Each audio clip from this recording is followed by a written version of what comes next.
Halo semuanya, selamat datang lagi di sesi eksplorasi kita. Pernah nggak sih Anda ngebatin apa sih yang sebenarnya bikin seorang pendidik itu dibilang sukses? Maksud saya, di luar dedikasi luar biasa mereka di kelas setiap hari, apa metrik nyatanya? Nah, hari ini kita bakal ngebedah habis-habisan soal satu topik krusial, kinerja guru. Kita bakal lihat data, pandangan para ahli, dan jujur aja, beberapa faktor penentu yang bisa bikin seorang guru itu bersinar, atau malah sebaliknya. Yuk langsung aja kita mulai.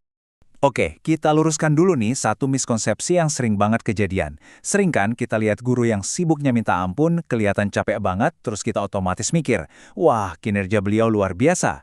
Tapi tunggu dulu, menurut pakar manajemen Henry Simamora, kinerja itu sering banget disalahartikan sebagai sekedar upaya fisik, alias seberapa banyak keringat yang keluar.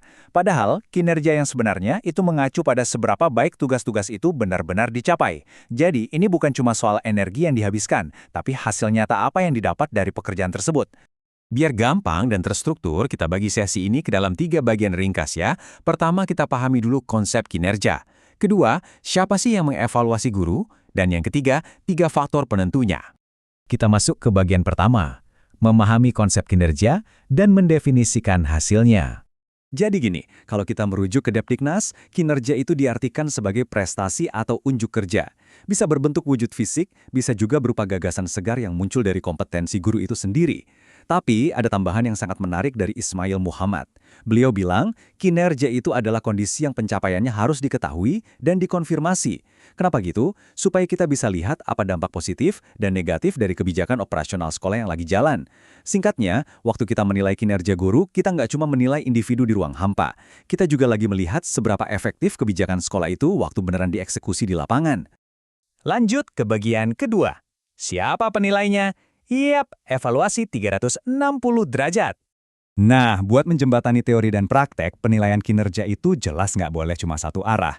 Berdasarkan riset dari Martini Siamin dan Maisa, ada 4 pihak yang idealnya jadi sumber penilai.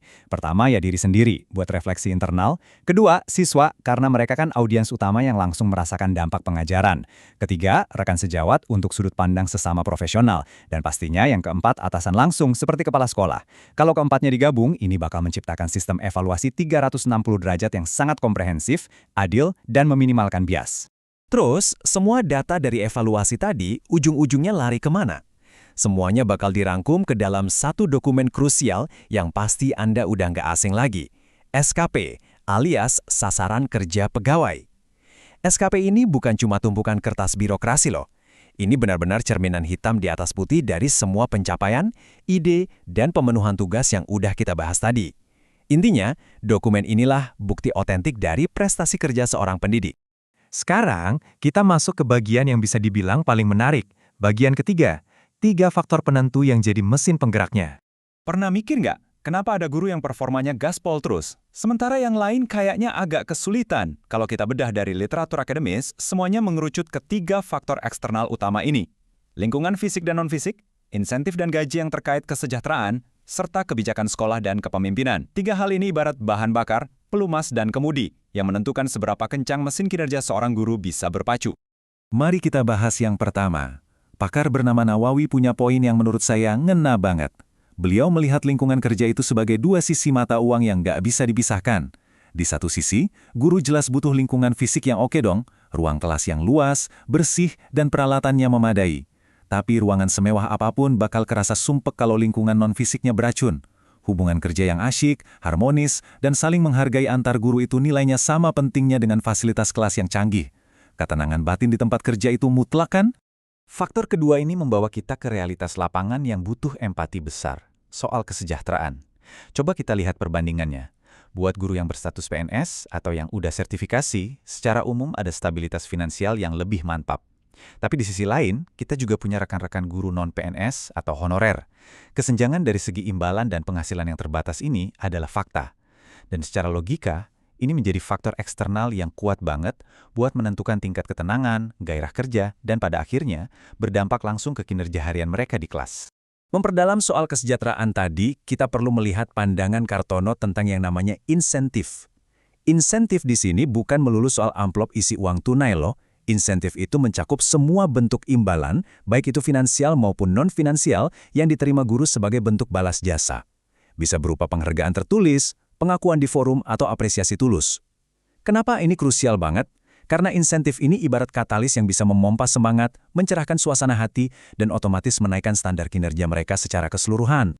Nah, dari semua faktor tadi, siapa sih nahkoda yang bertugas meracik lingkungan dan insentif ini? Jelas, kepala sekolah. Jadi, pemimpin sekolah itu berat, bukan cuma soal ngasih perintah, tapi gimana caranya bikin guru-guru itu happy dan sukarela mengeksekusi tugasnya.